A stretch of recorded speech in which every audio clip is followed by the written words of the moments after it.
That morning, my sister texted me one line that ended 15 years of family peace. I'm quitting my job. You'll take care of us while I figure things out. No greeting, no guilt. Just expectation. And I wiped my hands, stared at the message, and typed 4 words I'd never said before. That's not on me. Then I opened my laptop and signed the overseas contract waiting in my inbox. 10 minutes later, my phone lit up again, Mom. But what she wrote next didn't just test my patience. It forced me to choose between blood and freedom. When people say family keeps you grounded, they don't mention how heavy the ground can feel when you're the one holding everyone up. I've always been that person. Emma Pierce, 32, operations manager, the human equivalent of a spreadsheet. My parents called me the stable one. What they meant was the one who never says no. Our family dinners looked warm from the outside.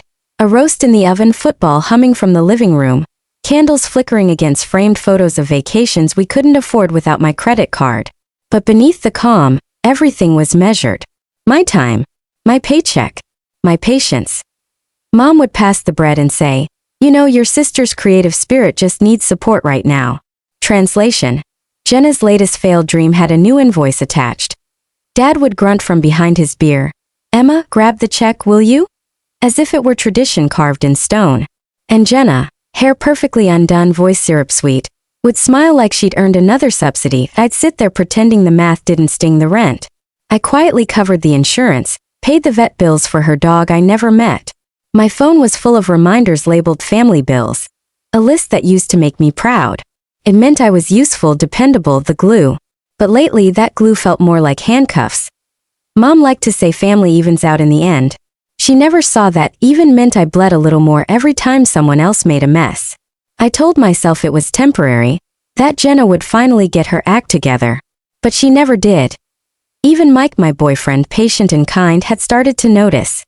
"You know they don't love you because you fix everything, right?" he said once. "They love you because it's convenient." I laughed it off, but his words stuck, quiet and sharp. The last Sunday dinner I went to, Jenna breezed in 20 minutes late, wearing an outfit that cost more than my week's groceries. Mom hugged her like she'd returned from war. "You've had such a hard week," she cooed as I poured the wine, pretending not to hear. Later, when Mom leaned close and said, "You're lucky, Emma. You don't need anyone to take care of you," I smiled the way people do when they're swallowing fire. That night, I opened my notes app and scrolled through the debts again. Phone plan, utilities, car insurance, apartment deposit. It wasn't just money. It was proof of how far I'd go to keep the peace. I didn't know it then, but peace was exactly what I was about to lose, and somehow finally gained. It started small like all cracks do. A late payment here. Can you just spot me till next month? There. But by that fall, every favor had turned into a standing order. My family didn't even ask anymore, they expected. Then came the night Jenna announced she'd quit her job. She made it sound poetic, like a declaration of self-love. "It was toxic," she said at dinner, stabbing her mashed potatoes like a martyr. "I'm focusing on my mental health." Mom clasped her hands, eyes shining. "That's so brave, sweetheart." I stared at my plate. When I'd taken a single sick day last year, Mom said I was being dramatic. Jenna's boyfriend, Caleb, grinned across the table. "She's building a brand, something creative." Dad nodded, proud. "Faith, that's what matters." I wanted to ask if Faith could pay rent, but I bit my tongue. After dinner, Mom pulled me aside in the kitchen. "Honey, Jenna's going through a hard time," she whispered.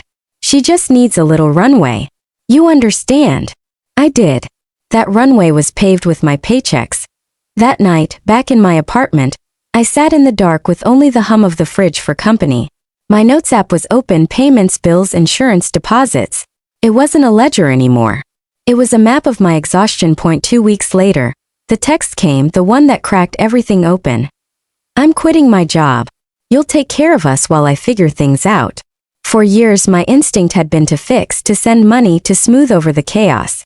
But something in me shifted. Maybe it was Mike's voice echoing in my head. "You've been paying for permission to be loved." I wiped my hands, opened the message and typed, "That's not on me." My fingers trembled as I hit send.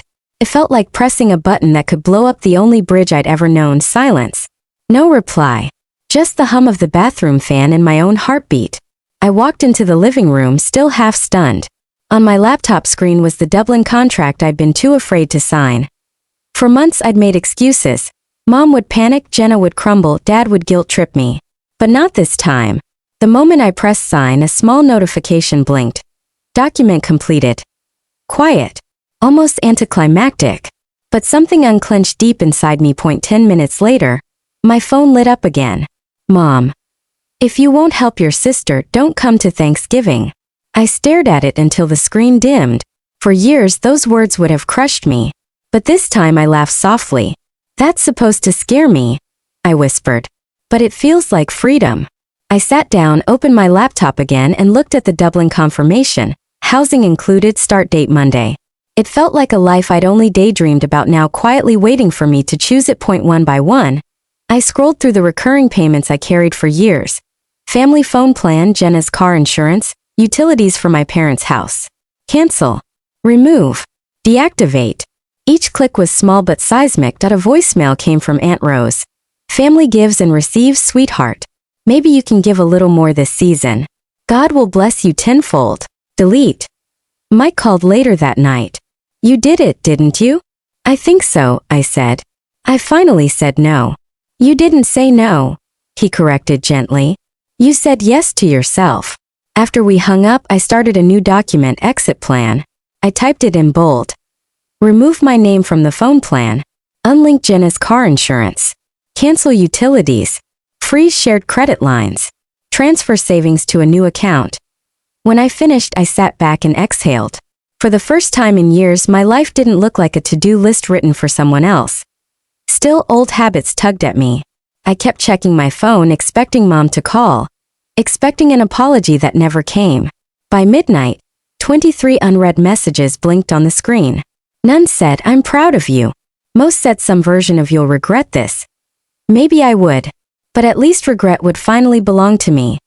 The next morning my phone was a war zone. Group texts, guilt dripping from every message. Mom. Family meeting tonight. Dad.